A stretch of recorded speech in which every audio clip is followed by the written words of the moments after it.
शुद्धता का विस्तार करें, तब हम अपने जीवन में कुछ उपलब्धि प्राप्त कर सकेंगे, अपने और अपनी समाज को सशक्त बना पाएंगे। तीसरे चरण की बात है मन की। मन बहुत बड़ी शक्ति है। हमारे यहाँ कहा गया है कि मन पारे की तरह,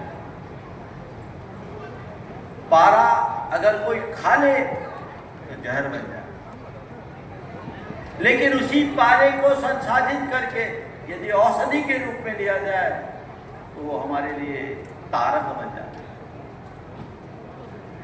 असाध्य रोगों को ठीक कर देता है। ऐसा आयुर्वेद में कहा गया है।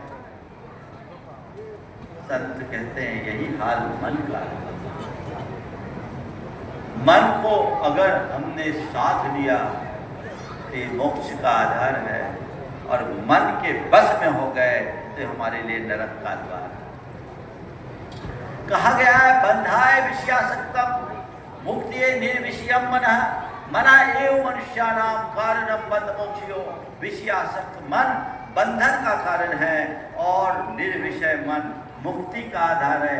हमारी संस्कृति मन को विशुद्ध बनाने की संस्कृति है। मन से सब प्रकार की नकारात्मकताओं को हटाना ही मन का शुद्धिकरण है। आज लोगों के हृदय में क्रोध, ईर्ष्या, लालच, वासना, वैमनस्य, अहंकार, मोह के ये जो विकार हैं, ये जितनी भी नकारात्मकताएं हैं, ये व्यक्ति के मन को खराब कर रही है, और इनसे दूषित मन अनेक प्रकार की विकृतियों से ग्रसित होकर कुंठित, पीड़ित, चिंतित और अवसादग्रस्त जीवन बना है।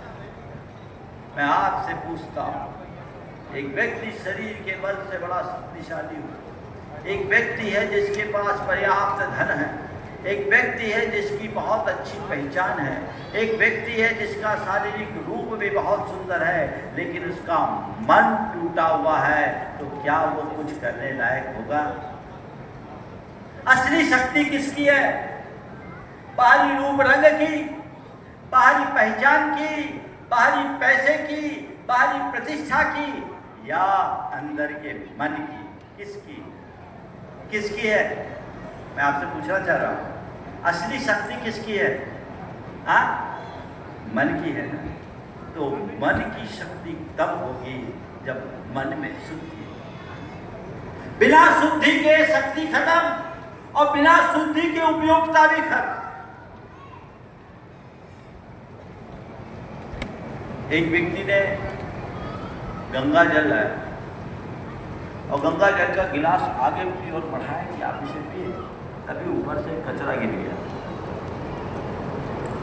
जल विकृत हो गया।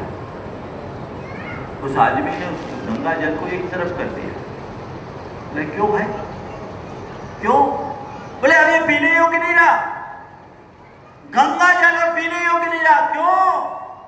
क्योंकि ये अशुद्ध हो गया है, इसमें कचरा गिर गया है। जब हमारे मन में, मन गंगा जल की तरह पवित्र है, लेकिन इसी पवित्र मन में जब हमारे अंदर की नकारात्मकताओं का कचरा भर जाता है तो उसकी उपयोगिता समाप्त हो जाती है, वो कोई काम का नहीं रहता। जैसे गंगा जल को आप नाली में फेंक देते हैं, वैसे उसका जीवन नाली के पानी जैसा गंदा हो जाता है। और विडंबना यह है कि आज के दौर में लोगों के हृदय में ऐसी गंदगी उत्तरोत्तर बढ़ रही है जो उसे अंदर से निस्सत्व कर रही है। जब व्यक्ति निस्सत्व होगा तो समाज भी शक्तिहीन बनेगा। समाज को शक्तिशाली बनाने के लिए हमें व्यक्ति के मन को भी ठीक करना है। और सबसे ऊपर की बात, और आत्मा के शुद्धिकरण के लिए हम हमेशा ध्यान दें, ध्यान के प्रति, चिंतन के प्रति, सामायिक के प्रति, आत्मस्मृति, ध्यान, चिंतन, सामायिक और साधना आत्मा की शुद्धि के आधार है। आत्मा को शुद्ध रखना चाहते हो, आत्मा की स्मृति तो करो, आत्मबोध में तो भरो।